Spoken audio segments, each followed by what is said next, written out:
Everyone, so today I'm going to actually calculate the investor's optimal portfolio, and I'm going to do a little things differently today. And what I'm going to do is I'm actually going to begin from the start to the end of finding the efficient frontier, and then calculating the minimum variance portfolio, the optimal risk portfolio, capital allocation line, and finally the investor's optimal portfolio. And the reason why I'm doing this is just I want to show that you can actually do it with a whole bunch of different types of data, not just stocks. We're actually going to use asset classes. Specifically, the asset classes or ETFs that we're going to be looking at is the NASDAQ Developed Markets X United States Index. It's developed by NASDAQ. We are also going to look at the NASDAQ 100 Index, use that as an asset class. And finally, just for good measure, some fun, this Green Economy Index. These will be the asset classes of our investor space that we'll be looking at. The other reason why I'm doing this is because this is actually free data from Quandl that you can get access to. So if you just go to Quandl, you can get access to all this free data. So let's get started. So just like in our last videos, we're going to be first importing Quandl. We then need to specify an API key like so. And I'm going to be using two libraries, NumPy and Pandas. So I'll just import NumPy as NP and import Pandas as PD. So first things we're going to have to do is we're going to use a new function called .get. And the reason why we're doing that, if you notice in my last videos, I was using something called getTable, and that's because I was working with tabular data. Now I'm going to be working with time series data, which is a little different. It's a different format in Quandl. So they have a function called .get. So I'll use that function. And then all I have to do is I just need to specify the name of the data sets that I'm using. So the name of this data set is called NASDAQ OMX, and that was NASDAQ OMX. Specifically, I'm going to look at NQD MXUS, and I'm going to put .1 because I want the first column in that data set. And then I'm actually just going to paste in these other data sets here like so. These quotations like so, and these are the other data sets that we're going to be working with. So we're working with the NASDAQ Developed Markets Index, the NASDAQ 100 ETF, and finally this green index. These are the asset classes we're going to be using. And we'll just call this prices. And let's just output this to see what we have here.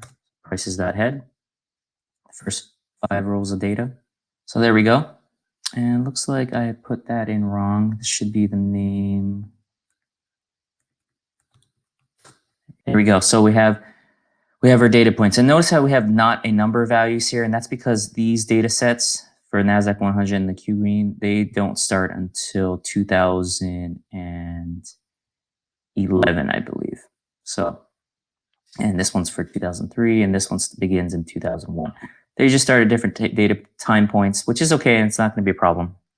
So now, next up, what we need to do is, just like in our last videos, we have to create a covariance matrix. And so to do that, we'll just say, we'll take our prices, and we're going to calculate the percent change on these prices. And finally, we're going to apply a function on top of that. So once we get the percent changes, we're going to find the log value, natural log of these percentage changes, or percent returns, daily returns. And then finally, we can apply the .covariance function on that. And that should create a covariance matrix. And we'll just call it covariance matrix like so. And we'll output our covariance matrix to see what it looks like. There's our covariance matrix for our asset classes. So we can see the variances and the covariances.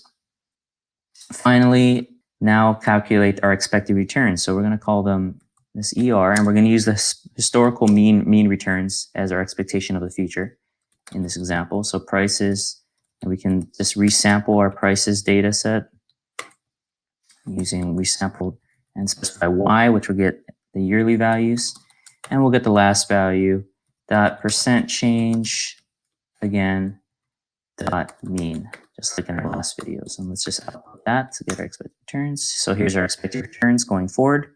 This is what we will expect. We believe the returns for these asset classes will be. Now let's calculate the standard deviations of these asset classes. So to do that, we'll say SD equals prices percent change apply, and lambda x. And again, we're going to use np.log get the natural log of these daily returns. And finally, we can use the dots standard deviation function. I just wrote this wrong. I have to remove this, that here, percent change that apply. There we go. And that would be the standard deviation, like so.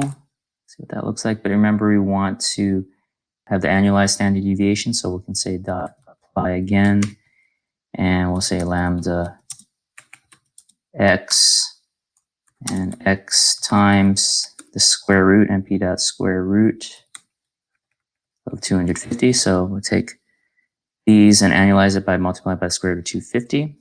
There we go. We have the annualized standard deviations. Finally, let's go and we actually need to concat these two data sets. We want to put the returns and the volatility together. So to do that, we can say assets equals pd pandas dot concat, and we can just say the expected returns and the standard deviations, like so. And we want to concat it on the axis equals 1. So and then we also want to add a columns, new column, so we'll call the columns returns and volatility. So we can do that. Let's just let's see what that looks like. There we go. We concated these two data frames together, data series together. So we have this new data frame here. And now we can actually create our efficient frontier. So to do that, first we need to create a few empty lists. So this is going to be the portfolio returns. This is going to be the portfolio volatility. Then we finally need the portfolio weights. And we just need the number of assets. And that's going to be the length of our columns. And finally, the number of portfolios that we're going to generate or simulate. And that's going to be 1,000. So I'll run that. So we've created that. Now for the fun part of actually creating our efficient frontier. So we can say for portfolio in range of the number of portfolios, and that's going to be 1,000, right? We're going to do the following. We're going to say weights is equal to mp.random, and that's going to be the number of assets. The number of assets is the length of the columns. And then we're going to say weights equals weights np divided by np.sum of the weights. And again, that's because we're trying to have the weights equal 1, all weights equal to 1.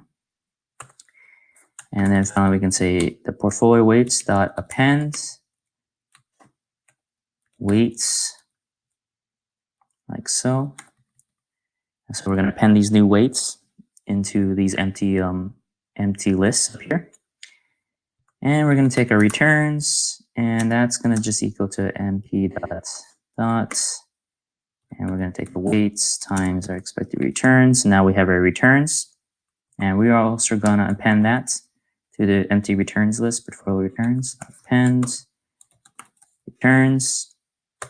Finally, we just need to calculate our variance of the portfolio. So we're going to say covariance matrix dot multiply weights axis equals 0.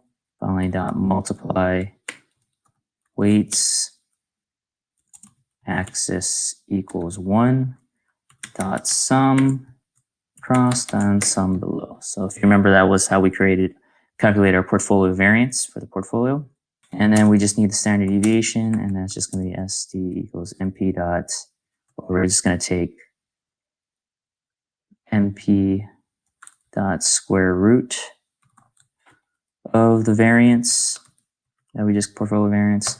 And finally, we just need to annualize that. So we'll call it annualized standard deviation, and that's just going to be equal to the standard deviation times MP dot square root times 250. And this value to our empty list, portfolio volatility, will be appended like so. And let's run that. Does that work? Did we do that correctly? It looks like we did. Okay. Now the next thing that we need to do we need to create a new data frame and do that with this new data that we just appended to these different lists, So we'll just call this data. We're going to say this is returns, and then portfolio returns, and finally volatility and portfolio volatility. And so that should work like so. And now we have this dictionary, and we can put this into our data frame. But first, we need to create a counter so we can actually add different weights to this for each of these portfolio returns and portfolio volatilities, and look at the corresponding weights of each of the asset classes. So to do that, we'll say for counter, symbol in enumerate prices.columns.toList. And we're just going to say data, and we're going to look at symbol plus, and we're just going to say weight at that. And then finally, we're going to use our counter, and then for W in portfolio weights, like so. And so that should work. And finally, let's actually put this into a portfolio's data frame called portfolios. So we're going to say pd.dataframe, and we're putting our data in here like so from the dictionary that we created. And we're going to say portfolios.head. So let's see if that all worked, and it did. So there we go. We have our different portfolios from 0 to 1,000. And we have the index weights of the different weights given that specific portfolio. And then we did that like so here with this enumerate for loop. And so that's that. And now all we have to do is we can actually just plot this. So remember, we can just say portfolios.plot.scatter. And we're going to say this is going to be the volatility. Volatility is our x-axis, and our y-axis will be the returns. And we're going to say grid equals true to make that look nice. There we go. There's our efficient frontier. So we did that. That's great. So in our next video, we're going to go over finding the minimum variance portfolio. So until next time, thanks.